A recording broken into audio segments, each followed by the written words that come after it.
What is going on, everybody? Jon Impemba here with James Grande. Welcome into the Fantasy Alarm Quick Pitch MLB DFS live stream here for Monday's 8-game main slate. James, man, how you doing? I'm doing great, John. It's good to be here for our first live. If anyone was watching this morning, our podcast aired at 9 a.m. Eastern, just to preview the slate. And now that everything has come through, we have more lineups out. We have news in weather, lines moving. This is a culmination of that and just tying it all together in a bow. And I'm excited to be here. Shout out to the Better Sports Network. We're airing live first on, we have partnered with Better Sports, and this is going to be a great marriage, great partnership. So I'm excited to be here. I said this to you the other day, or it was this morning. We've done so much today. I don't remember, but Bart Scott can't wait, John. Was that this morning? We'll have to get that cut uploaded for you, so our producer Turbo can just play it whenever you feel the need to actually to say it there. Listen, this is our first official live stream here for the Better Sports Network. Obviously, we did our podcast this morning, which aired at 9 a.m., which really gave our first look at this slate. Throughout the day, we've obviously had some more information come out. We've had some starting lineup set, so it gives us a little bit more of a clear view at what we can go ahead and expect on tonight's slate here. Plus, it gives us an opportunity to interact with all of you. Go ahead, get into our YouTube chat, get into the Better Sports app. Ask your questions, your start sits, your best bets, whatever you got for us here. James and I are with you up for the next hour, answering all of your questions. The MLB DFS playbook is already out. Justin Vreeland put that together. If you're in our Discord, again, feel free to ask us questions in there. We'll get those answered to you live here on stream, on the app. And if you're not yet a member of the Fantasy Alarm family, you see that scroll down there at the bottom right now. It's 50% off for the first 6 months of our All-Pro package with promo code MLB50. That's $19.98 a month for the first 6 months. And James, that means you basically get the first month of the NFL season now included as well. That's all sports. So it's not just fantasy baseball, MLB DFS. You get Howard Bender's best bets. You get access to our premium Discord. You get our NBA DFS playbook content. You got our NHL DFS playbook content for the playoffs. We got MMA. We got PGA. We got NASCAR with the 3-time NASCAR Writer of the Year, Matt Sells, leading the charge there. So plenty of DFS content for you to sink your teeth into for just $20 a month right now for the first 6 months. So go over there. You can click the description, the link of the YouTube page if you want there. The link's in there to go to the pricing page. Use promo code MLB50 for 50% off there. James, we talked about it a little bit this morning when it comes to the matchups here today. Coors Field still looking like the belle of the ball here when it comes to game totals. Always got that Coors Field bump, but we were also keying in on that matchup against Patrick Corbin. Since then, we've had some starting lineups come out, so we get a little bit of more clarity on maybe some of the roster decisions we were looking to make. Anything surprising to you in some of these matchups that have come through so far today? Nothing necessarily surprising. I would say seeing some lines move as drastic as they have would probably be the most surprising thing. But we see that all the time. Last night or this morning on the podcast, we were talking about the Angels line, and Jose Suarez and the Angels were one of the biggest favorites, if not the only minus 200 or bigger favorite. That has ballooned, John, across the industry, minus 250. They were at minus 204 to open. They are now 250 or higher. On FanDuel Sportsbook, 250. Caesars is 270. So the Angel, a lot of people hammering the fact that Patrick Corbin is on the other side of this game. I would say that's like the most surprising. We've seen Luis Castillo and the Mariners line balloon, and that also, I think, initially upon releasing lines, you wait to see what the wind's going to be in Wrigley. There's no wind. There's no weather anywhere today across the board. So, those were the two really biggest movements, and that really shouldn't come as a surprise to anybody. But nothing really else stands out. I think you mentioned it. There's still going to be around a lot of runs projected in St. Louis in Colorado. 11.5 is now the game total. That opened at 11. So people betting the over there, which, Herman Marquez, you alluded to it on this morning's podcast, horrible at home. Yeah. So almost a 70 ERA last year with, every counting statistic you can imagine was terrible. Steven Matz looked bad in his debut coming off a serious injury last year. So, like, pitchers not in the best spot in the first Coors game of this series. Even Angels, Nats have been bet up to 10, John. We were talking about that as one of the pivots off of the Coors game. 10 now in that line across the industry. So, nothing else really stands out. But the Cardinals have, by the way, have an implied team run total today of 6.5 over on DraftKings Sportsbook. So, one of the higher, general run totals you'll see for an individual team on any given night there. So, just kind of speaking again to that matchup in Coors Field with the 11 over under, but also the fact that we're not looking pretty potentially for Germán Marquez. But that was one of the biggest debates we had this morning was like, where does your roster building go? A lot of people are going to be looking at that matchup against Patrick Corbin. A lot of people are going to be looking at that matchup going up against, Germán Marquez in Coors Field and wanting to get that sort of exposure. Unlike the most recent Coors Field matchup, where the Nationals were kind of low priced, the top guys that you want in the Cardinals lineup are all fairly expensive outside of, Jordan Walker, Alec Burleson, Arenado Goldschmidt right up there. But then Mike Trout and Shohei Ohtani, pretty expensive on the other side. And then we have a handful of top price pitchers. So roster construction is going to be pretty interesting today. We do at least have some rostership projections out as well, James. So we can kind of touch upon those when it comes to sort of breaking down some of these positions. So, and again, if you guys are watching, we'd love to get your questions in here. Go ahead, send them to us. James and I'll help you put together your lineups for today. Any other questions you have regarding betting, player props. I did the Prize Picks player prop article and video over on Fantasy Alarm today. That's already out there. Got a pair of plays and games that are starting at 6:35.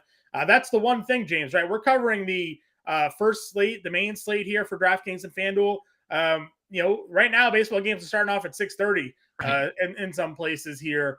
So there are some games already starting off. If you're playing the early slate, you got a few questions, throw them James and I away. We'll be certainly happy to give you some answers. There's some strong pitching matchups.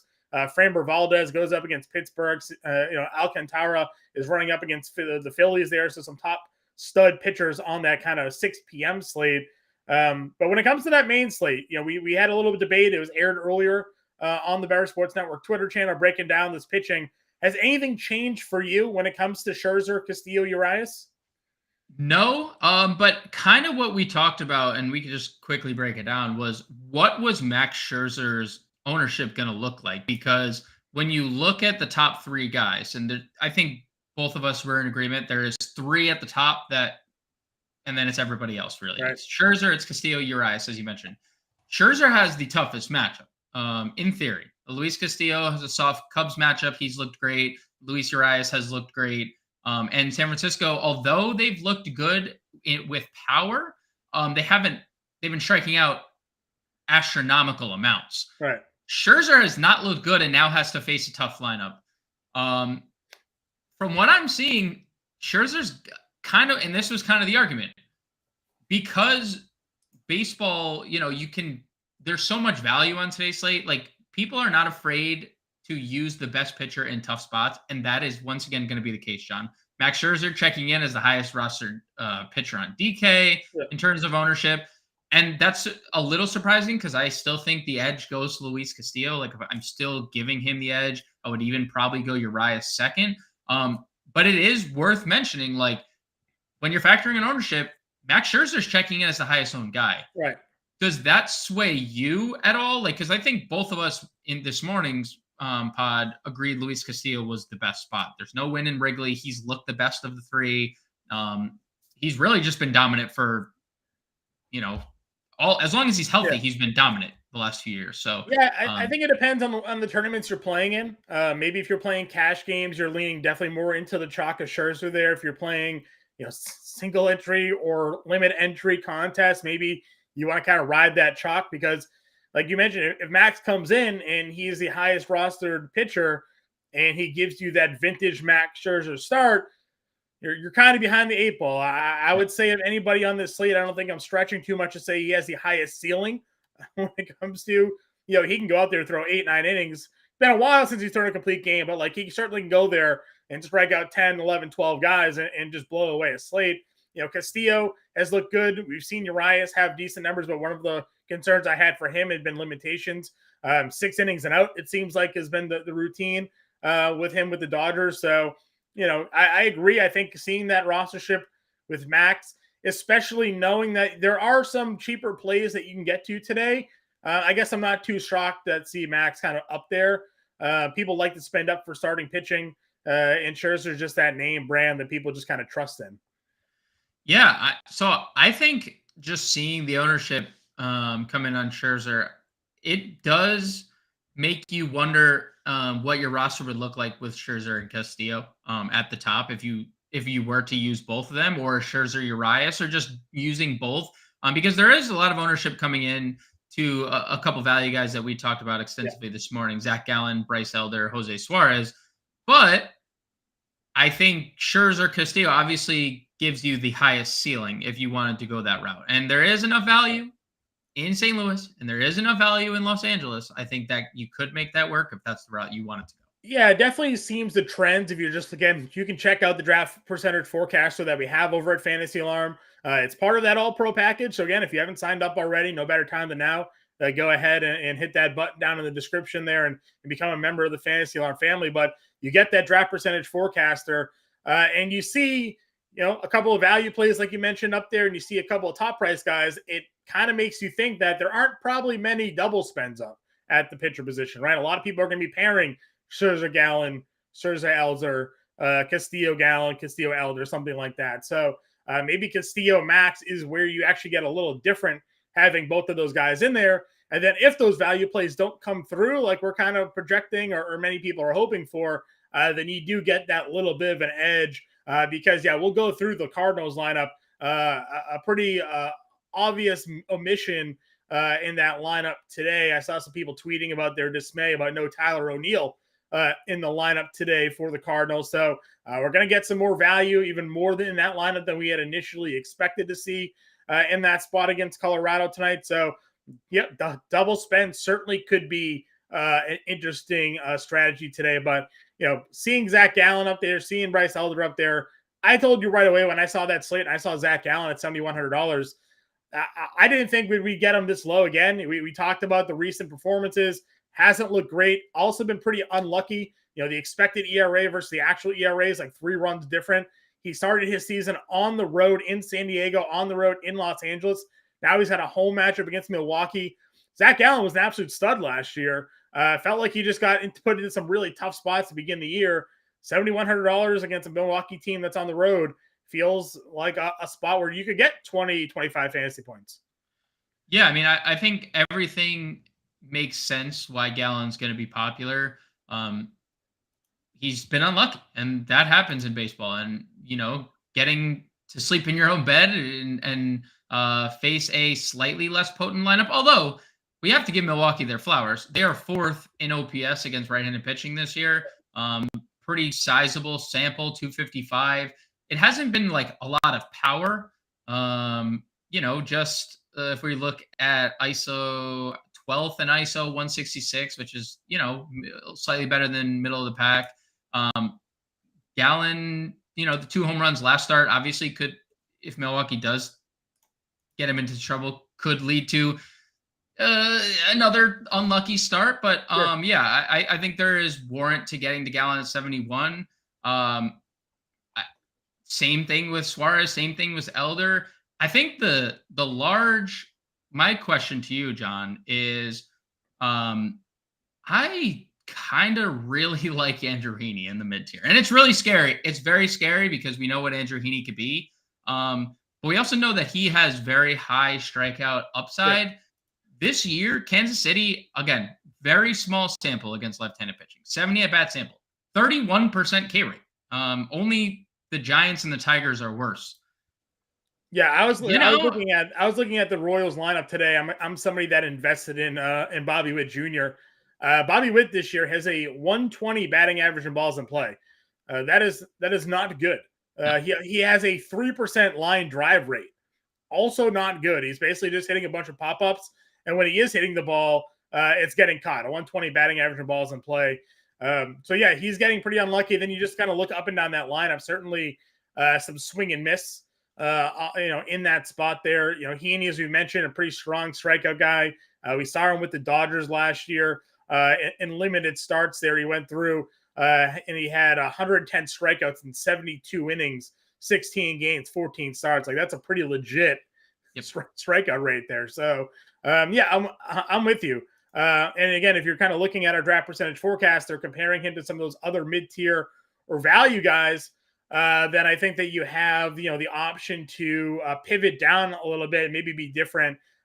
You also like the Rangers. Like we talked about, stacking up against Zach Greinke, a guy who, unlike Zach Gallen, has been very lucky to start this year.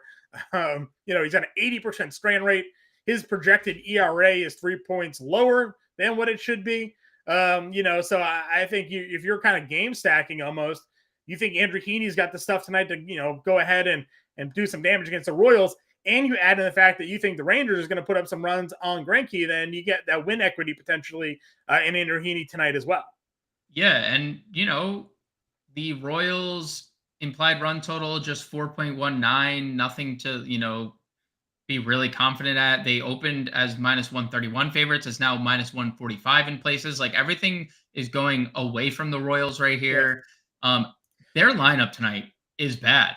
And I know you mentioned it, but like Matt Duffy hitting fifth, like after Salvi, Matt Duffy fifth, Nicky Lopez 6, Hunter Dozier 7, Nate Eaton 8, who's 1 for 14 this year. And then your Boston Red Sox great Jackie Bradley Jr. hitting 9th. Like, oof. There is 4 players that like, I don't want to be go 4 straight strikeouts right there. I don't want to go out and say that there's only going to be 4 people that we have to worry about because they're major league hitters. But like Nicky Lopez has no power. Matt Duffy doesn't have any power. Hunter Dozier, randomly has power. Nate Eaton has 1 hit and 14 at bats, and Jackie Bradley Jr. has possibly hit. Jackie Bradley Jr. was once the American League Championship Game MVP. So, I was gonna say maybe he had 1 Player of the Week award, but that's probably too much. It's probably about it. To your other point here, I know you mentioned the Royals implied run total there. DraftKings Sportsbook has them at 3.5. So even better. Even better, right? So DraftKings Sportsbook has their run total at 3.5. This game's got an 8 run total just in general. Our guy Michael in the chat says to be really contrarian today. He's got a starting pitching lineup of Heaney and Suarez. Ooh. I mean, listen, it's very clear if you're going Heaney Suarez, you're probably spending up Coors and Cardinals there, I would imagine. Or Angels and Cardinals there. Yeah. I don't hate it though. Like I said, we like the value tier down there. We like Suarez, Elder, and Gallen. And if Heaney, where would you rank Heaney strikeout potential on this slate just overall? Like Scherzer 1, like where does Heaney slot in ranks to the other guys? He's in the tier with them? I don't think that's like that bold. Like Scherzer, I think, has the highest upside. He also might throw 100. Like it wouldn't ever surprise me to see Max Scherzer throw like 120 pitches in a game. Like Castillo can strike guys out 6 in each start. I think that like 8, 9, 10. I put Heaney up there with the top 3 guys on the slate in terms of strikeout upside. I will not argue to that point either. You've got Josh in there says Darvish and Castillo are his pitches. We haven't talked a lot of Darvish because we're a little afraid of, well, not afraid, but we don't generally like taking the starting pitcher going against Max Scherzer. Feels like sometimes that kills a little bit of the win equity, but probably nobody is on Darvish tonight either. So if you're looking at you and his start to his season, but you're looking at this lineup that the Mets are throwing out there, you'd be a little contrarian today with you, Darvish. I think he's a great multi-entry tournament play. Yeah, he's the 7th highest projected pitcher on the slate. And I think the most something we talked about, like the price is what stands out the most to me with you, Darvish, because he's consistently a 9K plus pitcher. 8,400 is a discount on DraftKings. So I have no problem getting there. The Mets have not been great offensively. Let's just say it. They obviously have the firepower to do so. They just haven't been. So could that change here? Sure, it's a good pitcher's park, to be honest, in Citi Field. So Darvish has that going for him. But you're right. Like the win equity is obviously an issue. But again, if Scherzer continues to struggle, like the win equity could be there. So I am okay with Darvish in tournaments because we just went through that whole list and didn't mention him. And that's kind of, I think, what most people who are looking at the pitcher position are doing right now. Yep, 100%. Our guy Ice threw from our Discord, he's got a question on Alex Call today. We talked about what to do with the Nationals lineup here today. They've actually hit lefties relatively well. Does Call make a lineup for you today? 3K is a very enticing price tag. Last live stream on Friday, we talked about Alex Call against righties. That was our home. It wasn't our home run call, John, but see what I did there? Yeah, I caught on with that. I was following you. No, just come on, John. But we did say we liked him better in the righty split. That's just what he was better at last year. If he's leading off, I have no problem going there. Yeah, I don't mind either. We'll have to see what happens with that lineup. Again, we like Suarez tonight, but it's interesting, kind of given the fact that Washington does have some guys on top of that lineup that can hit some left-handed pitching there. Michael says probably use a mix of Texas, LA, and St. Louis. Yeah, I agree with you. James, big fan of maybe that Texas stack here today against Greinke. We talked about the numbers with Greinke today and how they're he's kind of getting lucky. So you're going ahead and taking a look at this Texas lineup here tonight. And you got Simeon, Seager, Garcia, Nathaniel Lowe's in there. Robbie Grossman is hitting fifth tonight. I don't know how you feel about that. They do kind of have the bottom of their lineup's not great either, right? Yeah. Robbie Grossman, Jonah Heim, Smith, Bubba Thompson, Janikowski is 5 through 9. You got to get to them. Simeon, Seager, Garcia, Lowe early, or Greinke could just throw that softball and get down the second half of that lineup today. Yeah, unfortunately, Mitch Garver hit the IL today, and no Josh Jung in the middle of that lineup. So like 2 everyday starters not there. It is like 6 through 9 is obviously good value if you want to go there, but 1 through 4 is really where we're gonna have to live with this Rangers lineup. A starting lineup that has 5 guys under $3,000 in it, generally not too bad. Not that DraftKings is on their stuff with pricing here. We talked about Jordan Walker being 3K and Burleson being like 29, but again, the second half of that Texas lineup, if it's not the top half doing damage against Greinke, maybe there's some interesting. But to that point, it's all about keeping the rostership low or being a little bit different as we kind of break through here. So, all right, that's our pitching kind of look here. Anybody that you kind of maybe putting on your radar here, or have we kind of exhausted our takes at the starting pitching position? Yeah, I mean, we didn't really give much love to Bryce Elder, but he's going to be popular. He's currently, him and Zach Gallen are like 1-2 in terms of ownership at the value tier. He looked great in his debut. Cincinnati struck out 25% of the time against righties this year, and they're on the road, right?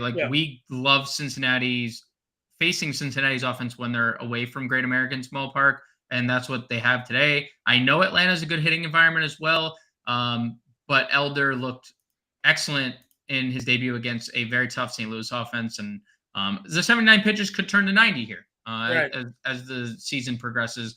And just 47 of 79 strikes, like that's obviously a little bit of a concern. These young Braves pitchers just not throwing strikes. But, I mean, if we get that under control, Elder could be through 7 innings at 70 pitches here. I was going to say, you certainly hope to see him go deeper in games. I understand start 1, we have to worry about a little bit of a pitch count. These guys, 6 shutout, 2 hits allowed, and pulled at 80 pitch. 79 pitches is a little, you want to see better, but I get it. The analytics also, go a couple times through the lineup and the ERAs jump, and they just start pulling these guys sooner and sooner there.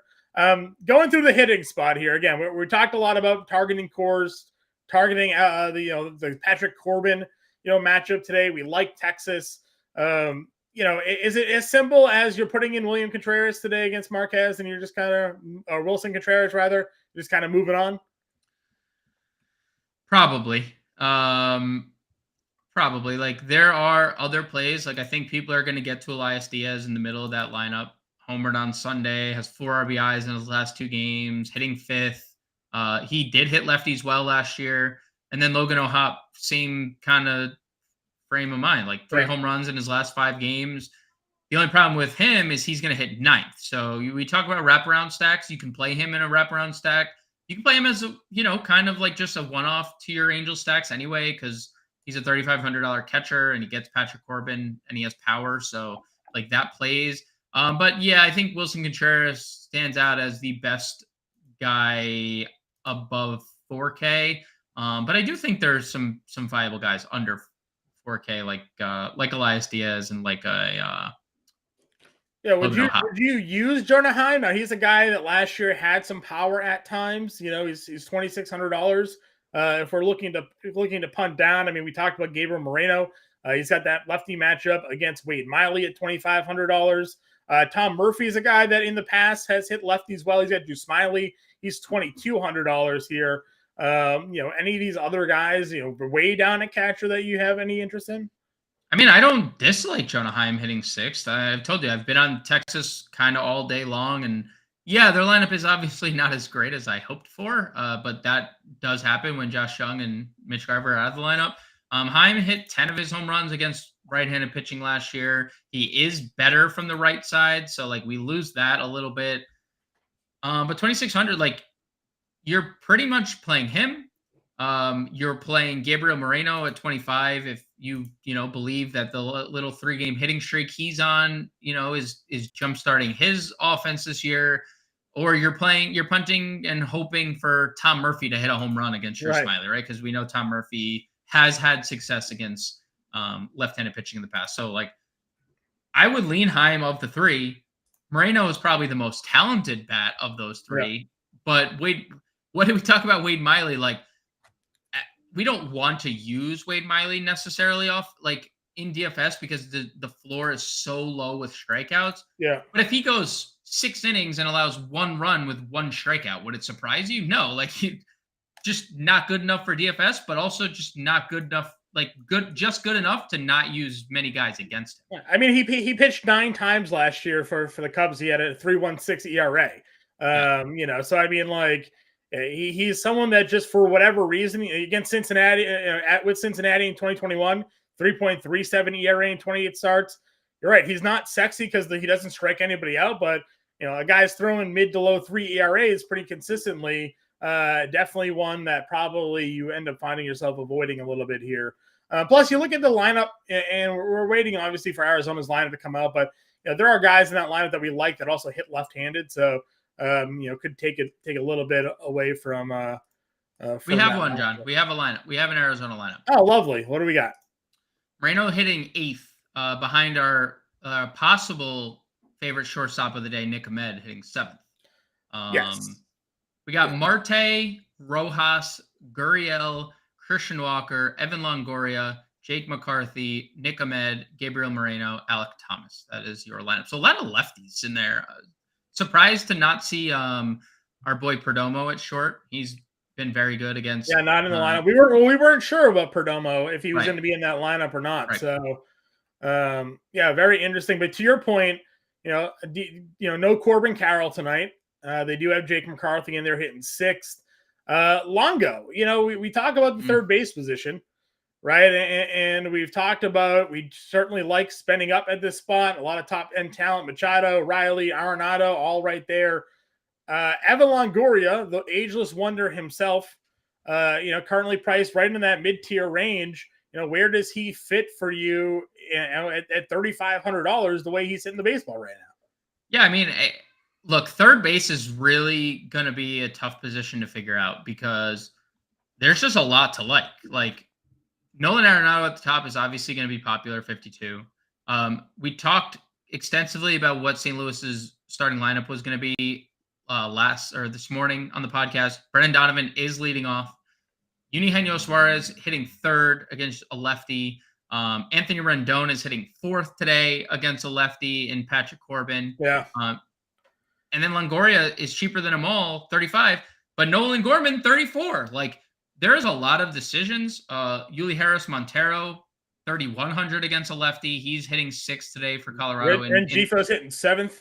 Like, there is a lot to like. Longoria is the GPP pivot off of your Angels and Cardinals because, like we talked about, I mean, you look at the ownership and it is flooded with both those teams. I mean, right.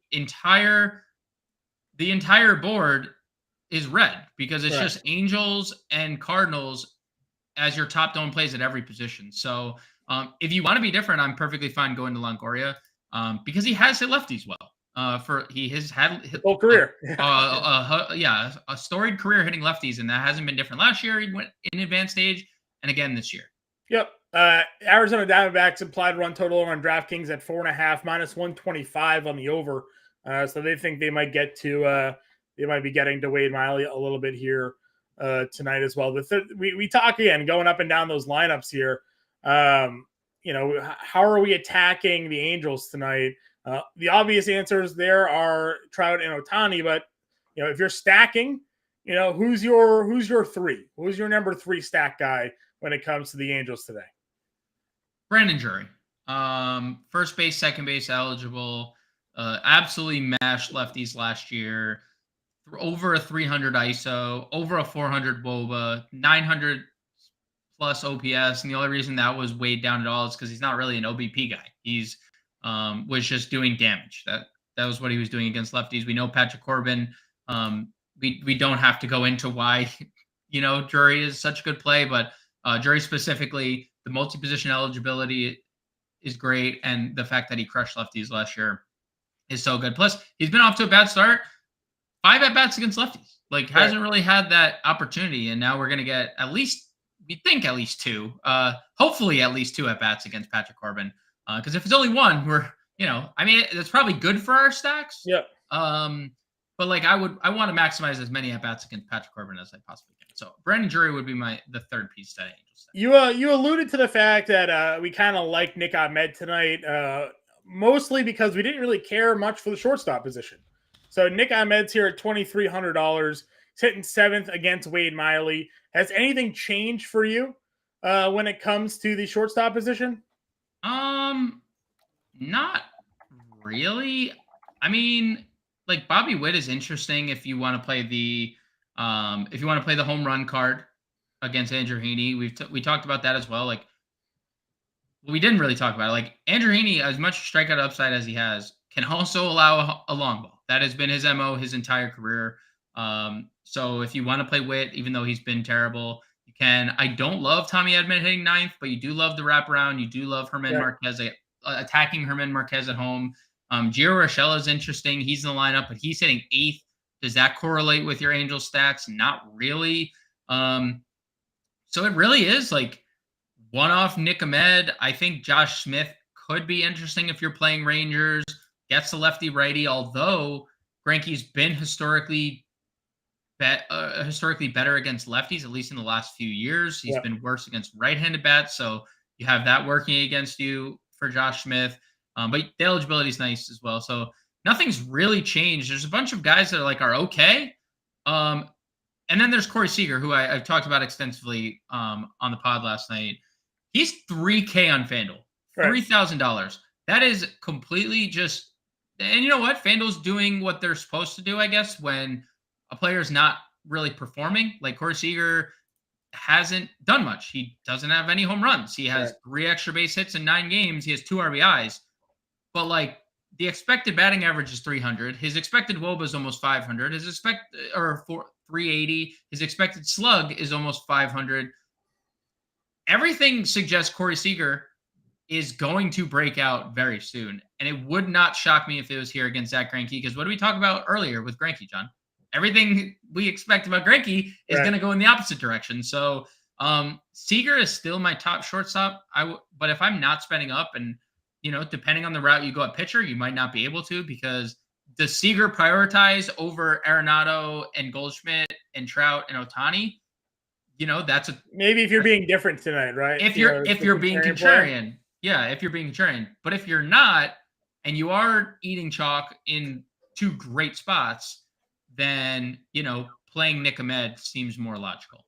You mentioned Paul Goldschmidt here. The top 2 price first baseman on DraftKings tonight are Ohtani and Goldschmidt.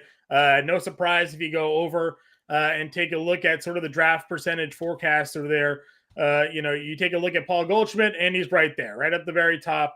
And it's really not close. It's Paul Goldschmidt, and then it's everybody else, which obviously just gives you almost like an incentive, to want to fade that if you're in tournaments, right? If everybody is on Paul Goldschmidt, and we talk about this all the time, the best, hitters in baseball are wrong 66% of the time, right? You go 1 for 3, that's a good night for baseball. Obviously, this is a great spot. It's in Coors. It's Herm Marquez on the mound. But at an ownership like that, pivoting seems like it would make more sense to be playing somebody else. Sure. You're not doing it in cash. You're just plugging. If you're playing cash games, we're plugging Paul Goldschmidt. The ownership suggested, the matchup suggested, everything in favor of Goldschmidt. But I agree. And there's not a shortage of guys below him that we can get to save cash. Like, his teammate is first base eligible, hitting in front of him. And I don't know about you, but I'd rather pitch to Alec Burleson than Paul Goldschmidt. So, if I'm Herman Marquez, the best pitches he might throw tonight are for opposing batters are probably to Alec Burleson, who's hitting in front of Goldschmidt. So there is interesting plays if you're pivoting off of Goldschmidt. Now, I'd probably look at Goldschmidt the same way in single entries as I would in cash, where I want to use him. But in tournaments, the best way to win a tournament is to play a Nathaniel Lowe at $4,300 for that's $1,600 cheaper in a Ranger stack, or to play a Christian Walker if you believe the Diamondbacks are going to get to Wade Miley, or play a whoever, right? Alec Burleson on the same team. So there's plenty of other options away from Goldschmidt. All that to say, Goldschmidt still should be highest owned first baseman on the slate. Yeah, it's warranted. I agree 100%. I think it makes a lot of sense. Plus, you have DraftKings. The dual position eligibility of Shohei Ohtani means you can play them both. But in the same thing with Burleson, you can play them both. You can play them in outfield. You could have a Trout, Burleson, Ohtani outfield with Goldschmidt and Arenado, and you're fine. That stack right there will just probably be pretty highly popular. If we want to be different. Obviously fading Goldschmidt, who's the target for you? We've obviously been playing a lot of Matt Olson. He gets Ashcraft tonight. He's at home. Olson on fire to begin the year, 353 homers, 11 RBIs. If you're looking at single digit percentage on Matt Olson, do you feel comfortable putting him in your lineup tonight?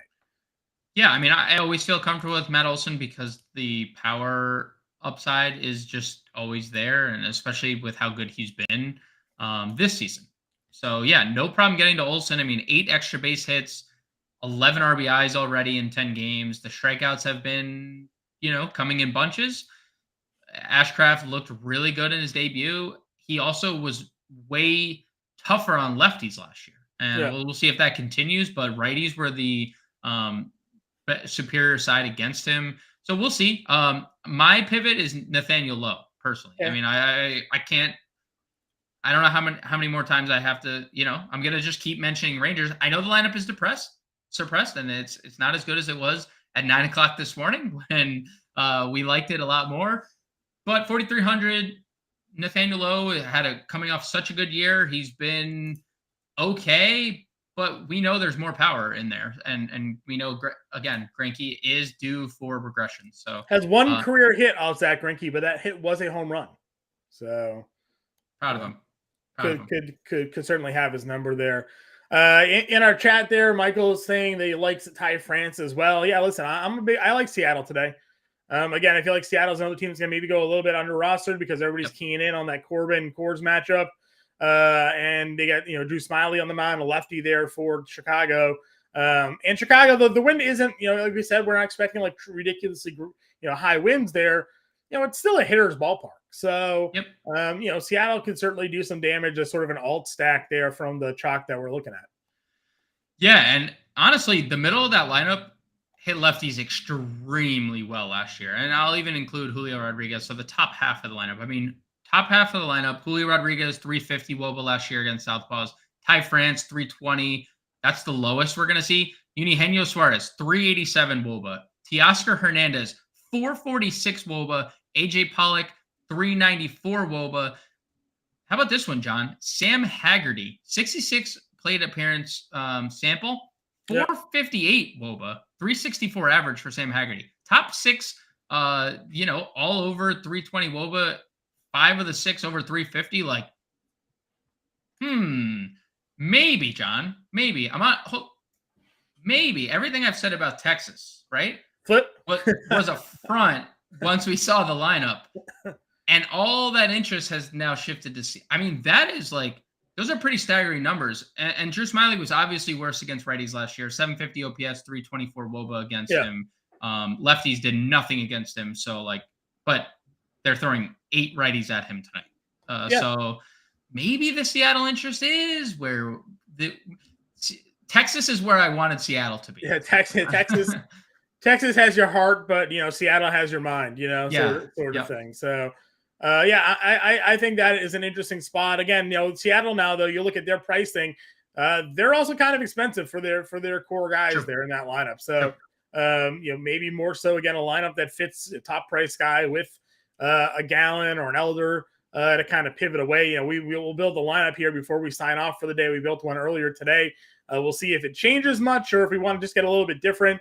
Again, if you play those single entry tournaments, you want to be a little bit chalk, a little bit different, so you can kind of get ahead of the crowd. If you're in those multi entries, though, in order to take down, the big $15 that's paying out, $100,000 at the end of the night, you're going to have some 2-3% in there to kind of help you go off and take it down.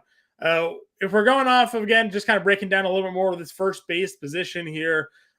Anybody else that you're looking at? Obviously attacking the pitching that is expected to be highly rostered is a way to go. We talked about Cincinnati not being home. Do you look at Elder and then take a look at guys in Cincinnati's lineup and have some interest? Yeah, I mean, it's hard to ignore what Jason Vossler's done thus far. 3 home runs in 8 games, 6 extra base hits in 8 games. Like, he has the lefty-righty split.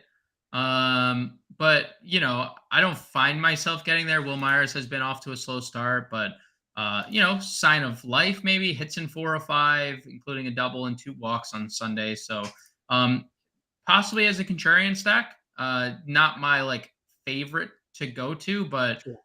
I'm not gonna sit here and say like Bryce Elder is the next big thing. Like, he's not, Right. So that the jury's still out there, right? So, not much interest, but sure, as a contrarian stack. Okay. We talked about Julio Urias, but we also talked about the Giants here. Giants lineup has some guys that can hit left-handed pitching. Urias is a guy that tends to be on a little bit of a short leash at times as well, especially when it comes to pitch count. And if he gets a little trouble, you got to deal with the Dodgers bullpen if he comes out of that game. But we're looking at 2 guys that have first base, third base eligibility here for the Giants, Wilmer Flores and JD Davis, both notorious lefty guys. Yeah, I prefer Giants tonight as one-offs. It's very hard, I think, to stack against Julio Urias. He's someone who limits damage. So I would rather play one of these guys than both. And just Giants in general. Like, if I'm playing Giants, I'm playing JD Davis as a one-off, or I'm playing Wilmer Flores as a one-off. Probably Davis. He's been better against lefties in the past few years. Wilmer Flores is actually just kind of, I think early in his career, it was like a glaring split difference, and then it just kind of even out through time, where JD Davis specializes in hitting lefties. So if I were to play one of the two, it'd be JD Davis in a one-off scenario. Not stacking against Urias. I don't know if that's the most positive stack to get. That's totally fine. Again, I'm just looking at some value. Some guys are in the middle lineups here. And as we talked about, San Francisco's offense has actually been pretty surprising to start the year there. So we got our guy Joey right in chat. What's up, Joey? Hope your show earlier today was pretty good there. So that's probably first base. Not really much else for me here. If you want to break on over to the second base position here, James, again, DraftKings giving old Mookie Betts that second base outfield eligibility. Logan Webb's a guy who, we talk about him last year. He had some really strong starts. This year, though, 8 earned runs in 11 innings. He's 0-2. He lost to the Yankees, lost to the White Sox, both on the road. Now they're home. It's a little bit more of a favorable pitcher's environment here. He had a lot of strikeouts, obviously, against the Yankees. What's your thoughts on the Dodgers here tonight? So I think Logan Webb's just kind of been a little unlucky. 6.55 ERA, expected ERA 2.90. Expected xFIP, or the xFIP, 221, John. Like, just kind of unlucky. Logan Webb, if the sinker is working, he's very tough cookie. Going to get a lot of ground balls, and he does have swing and miss stuff. Now, like, what he did against the Yankees is more of an anomaly, I think, than anything. Because this is a guy who, for his career, has 8.48 strikeouts per 9 innings. So the 13.09 that he's off to in his first 2 starts is obviously there's regression to come. So, another guy that I think you could use Dodgers against, but because of all the ground balls that he gets, it's really hard to want to stack Dodgers. I know they're obviously one of the best teams, if not the best team in baseball, and like their offense super potent. But they're also incredibly expensive. Like, there's just not a lot. Like Will Smith, $6,000. Mookie Betts, $59,000. Freeman, $58,000. JD Martinez, $49,000. Max Muncy, $48,000. Like, those are probably 5 of the top 6 guys in their lineup. If not, that's their top 5.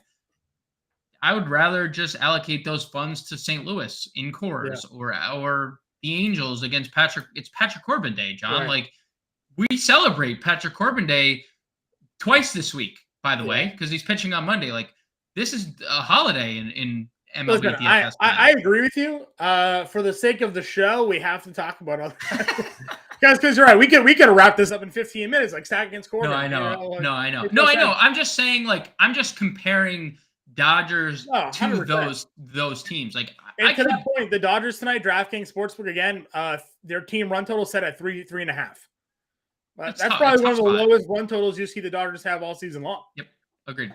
It's a minus 140 in the over, so obviously it's a big favorite there to go over to the 3.5. But this is a game that only has a 7 run total in it. So when you're on this board and there's multiple games at 10, 10.5, 11 runs, there's being different, and then there's being different just for the sake of throwing stuff against the wall, right? If you're playing the 150 max today, sure, you'll throw in a Dodgers stacker there, just in case they pop.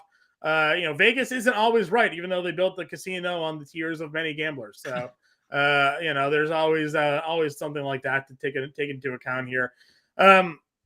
Other second baseman you like at the top? Anybody kind of jumping off? There's not a lot of your household names on this 8-game slate at second base here. We don't generally love second base as a position usually anyways, but if you're going off bets, obviously you've talked about Simeon here against Greinke, but anybody else sort of on your radar? Yeah, I mean, Brendan Donovan leading off, should garner pretty solid ownership. Was off to a very good start, has kind of cooled off. The Angels guys are obviously going to be 2 popular names. Brennan Drury, 3,600, we talked about. Luis Rengifo, 3,300, hitting 6 and 7. If you want to be different, your Angels stack include like Rendon, run their 4, 5, 6, 7. Yeah. Rendon, Renfroe, Drury, Rengifo, and like that's how you get your cheap exposure. And there's home run pop all in that group too. It's not just like Trout, Ohtani that can go deep. Like that whole group right there can hit home runs. And then how about, Sam Haggerty against a lefty who is free, 66 at bats, 364, 458 WOBA last year. Like this guy mashed lefties, hitting 6th, has 2 stolen bases. He's only been on base twice this year, John, has 2 stolen bases. Like gets on, he's going, but also flash pop against lefties last year. I kind of like Sam Haggerty, has second base outfield eligibility as well. That's definitely a different guy that we did not mention this morning. Other than that, you got Alan Trio down here against Mats. He's 2,200 starting for the Rockies tonight. Yeah, no like pop. So like you can it's 2K Coors guy, right? 2K Coors, but 2K Coors guy is definitely in play. Yep, I'm fully in agreement with you there. We've touched on third base already a little bit here, and a shortstop. Some of our core plays. We're not really looking to spend up too much on shortstop, though. There's a lot of name talent. We kind of like Seager. Otherwise, we're looking really to spend down. Most likely, Nick Ahmed's finding his way into some lives because we have to spend up because there's a lot of spots to spend up for. Outfield position here. Obviously, there is multiple players up over 6K. Acuna, Ohtani, Trout. We're expecting Trout and Ohtani certainly to be up there in rostership here today. But as we've kind of broken down the slate, more and more names are kind of popping up in different stacks that we're liking as well. Yeah, you're talking about J-Rod season here, I assume. I am, for sure. Of the I would say upper tier of outfielders, he is probably the guy that I would have the most interest in, excluding Otani and Trout. I mean, that's just with a power and speed combination. I mean, the lineup behind him is very good against lefties. Like if he gets on, we know four stolen bases already. Like there's nothing that he can't do at an elite level. So 1,500 feels really good. How about Teoscar, who almost a 450 WOBA against left-handed pitching last Yeah. year. Kind of a slow start. There's been a lot of strikeouts involved in that slow start, but he has put together big games already. He already has a 2 home run game on the year, and that He's got hits in 4 of the last 5, so slowly starting to come out of it a little bit here as well. Yeah, so I think those 2 Seattle guys, I'm fully on board. I throw all my Texas stuff. We're just pushing over here, John. It's in this. it's in a sad pile up to the left of my desk. We talk about the podcast. We talk about the podcast being our first look of the day. First look of the day had you all in on Texas. The second look of the day, which is why we're now live, 5 o'clock to 6 o'clock Eastern, Monday through Friday, allows us to reevaluate. We see the lineups. We can break down a little bit more to the data. And here we are now. Texas, still a great pivot stack, but Seattle certainly finding its way into our hearts here. Taylor Ward leading off against Patrick Corbin at $5,300. Sure. I mean, again, you can't play every Angel outfielder today because they're just so expensive. You can try. This is where go play that 3 max. Go change up your rostership across those lineups and hope you put the pieces of the puzzle together correctly, because there's really no wrong going against Patrick Corbin. And then it's not only Patrick Corbin that you're then going up against. You're going up against the Nationals bullpen there as well, and we know that has generally been a fruitful adventure. They have a 5.45 bullpen ERA this year, 22 earned runs allowed by the Washington Nationals bullpen, 6 home runs allowed already by the Nationals bullpen here as well. So when Corbin comes out, you're just facing a whole bunch of other Corbins basically coming out of the pen for them. We talked about the mid-tier again, guys. We like Hunter Renfroe, certainly kind of fits a bill for us. Yep. But for me, it's the value. We talk about it. Jurickson Profar is $3,700. I think that's a fine play tonight against Mats. But then you have the Cardinals guys. We've talked about Burleson a little bit already, $2,900. Jordan Walker hitting 7th, fine. I hope eventually he moves up in the lineup. But, the guy came into the season with just a boatload of hype. So far, killed it during spring training, entering the regular season, killing it during the regular season, 353. He's got 2 homers in the last 4 games here. I think he's probably the highest rostered player on the slate. I mean, if he's not, it's one of his teammates. So, it's either here or Burleson, right? Because Burleson connects a little bit better with the stacks, but Yeah, I think that's probably the only reason Walker wouldn't be, right? Because Burleson's hitting 2nd and Jordan Walker's hitting 7th. And you're running Donovan, or you're running either the 2 through 5 or 1 through 5, depending on, if you want to play 5 Cardinals, that's obviously in play if you wanted to, or, 1 through 4. So Walker is typically left out of that equation, but hard to ignore him. $3,000. Sean, also, I'm just going to little shout out AJ Pollock, 3,400, just to continue the narrative of Seattle here.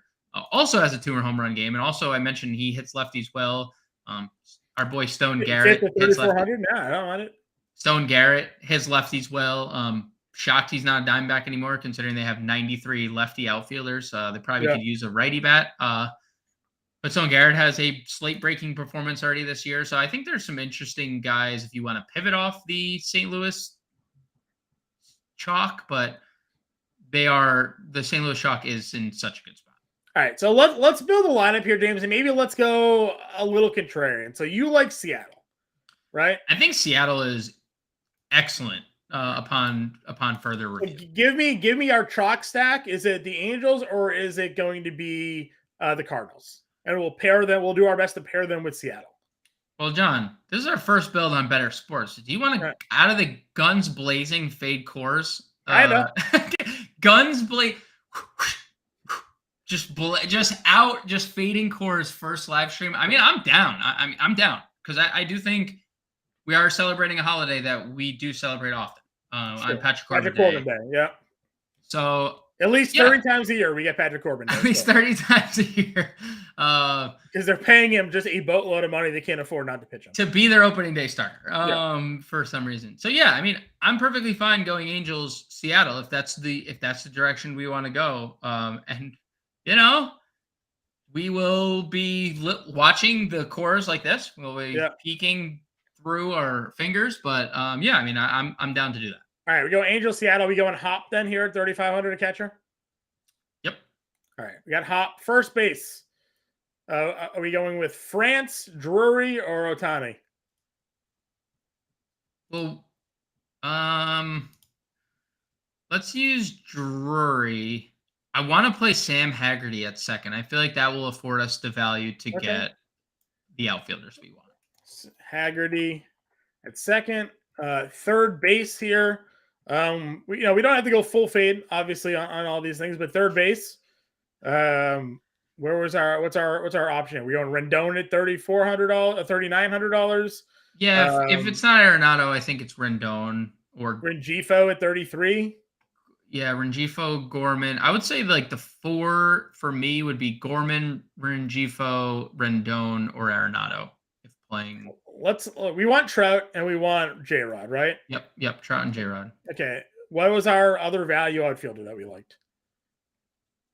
AJ Pollock if we were committing to the Angel stack, or obviously we have Jordan Walker or Burleson sitting right there for us. Let's go Walker. Let's get at least, or let's go Burleson. Or Burleson or Walker, pick one. Walker.